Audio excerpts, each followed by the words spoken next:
verdade, é um novo olhar. É isso que nós estamos falando aqui. Nós vamos olhar para as questões evolutivas uns dos outros com acolhimento, com compaixão, com amor no coração. Essa é a ideia. Uma última pergunta. Fora o preconceito, devemos nos trabalhar intimamente para sairmos da homossexualidade por não ser aceita no espiritismo? Gente, um aspecto interessante. Eu admiro muitíssimo, de coração, o trabalho de Kardec. Eu acho o trabalho dele especial, fantástico. E qual era a postura dele? Uma postura de não julgamento, uma postura de pesquisa, de abertura para o novo. Nós chamamos isso de entropia. O que é entropia? Todo conhecimento, toda informação, com o tempo, ela precisa de uma nova construção. Aquilo que o Gilson falava no início sobre novos conhecimentos que se agregam a essa base esplêndida, fantástica desse trabalho que veio a ser a doutrina espírita, com tantas informações preciosas que nos ajudam hoje. E eu digo assim, Kardec hoje estaria pesquisando física quântica, com certeza. E uma coisa muito bonita que eu vejo hoje em dia é esse conhecimento transbordando dentro de outras tradições religiosas. Na semana passada, eu ouvi uma fala do Papa dizendo que o diálogo interreligioso irá trazer muitos benefícios à humanidade. E nós temos aí, entregamos a vocês a divulgação do segundo Unificação. Quem recebeu a divulgação? Vocês receberam? Tá aí. A segunda Unificação. Que é um espaço de diálogo interreligioso. Por quê?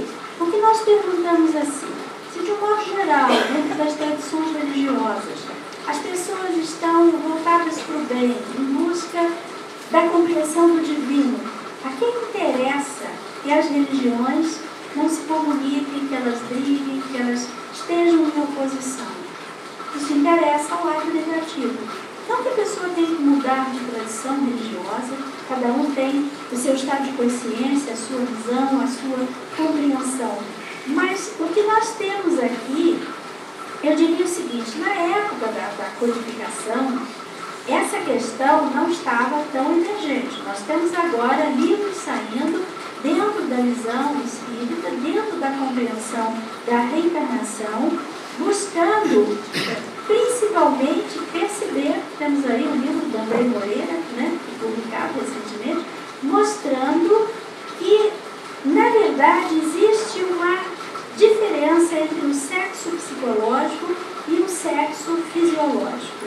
E que essa questão, isso nós vamos discutir muito à frente, nós esperamos que essas pesquisas possam ser ampliadas, aprofundadas, não só em relação à questão da sexualidade humana, mas de todos os aspectos que nós trazemos dentro de uma lei de causa e efeito, entendendo que hoje nós somos resultante de um processo evolutivo.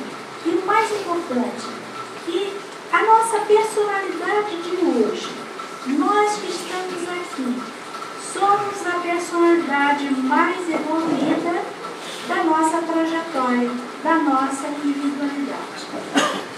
Alguém quer fazer uma última pergunta para nós encerrarmos? Rapidinho. Quando você fala da teoria da regressão, quando você fala da teoria da regressão, quando a pessoa fica sob o estado de hipnose, certo? Quando a pessoa regressa, ela lembra imediatamente ou ela não fica sem saber o que aconteceu e você explica e ela... Lembra, porque é importante, veja bem, a regressão, ela não visa descobrir o que foi. Ela visa esvaziar cargas emocionais que interferem na vida presente. Por exemplo, no caso da moça, ela tem uma dificuldade muito grande de namorar, porque no inconsciente dela, amor está associado à morte. Se eu gosto de alguém e se eu confio nessa pessoa pode me matar. Então, essa interferência que é trabalhada, esse medo, o esvaziamento, esvaziamento.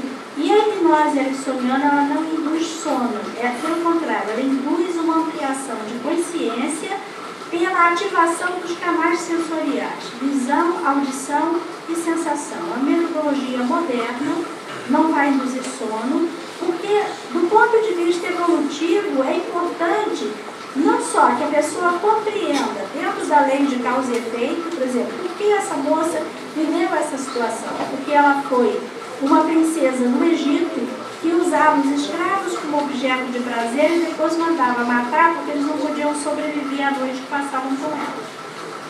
Então está aí explicado. Nós até questionaríamos assim a questão do perdão, da misericórdia, da transmutação, para que a partir de um mundo regenerado possamos saldar as nossas dívidas através do serviço ao próximo, porque isso vai ser muito mais útil para Deus do que nós ficarmos sofrendo que o outro venha me matar porque em outra existência eu também matei. Né? Através do conhecimento, então a pessoa sente um alívio. Isso, ela não só através do conhecimento, mas ela vai esvaziar o medo, ela vai tremer de medo, ela vai esvaziar a raiva, ela vai tossir, ela vai ter vômito, ela faz uma catarse dessa energia que é o combustível da vida, que ficou preso nessa existência anterior e que é necessário na existência atual. Se vocês quiserem, depois a gente faz uma palestra sobre regressão de memória. Gente, obrigada pela atenção.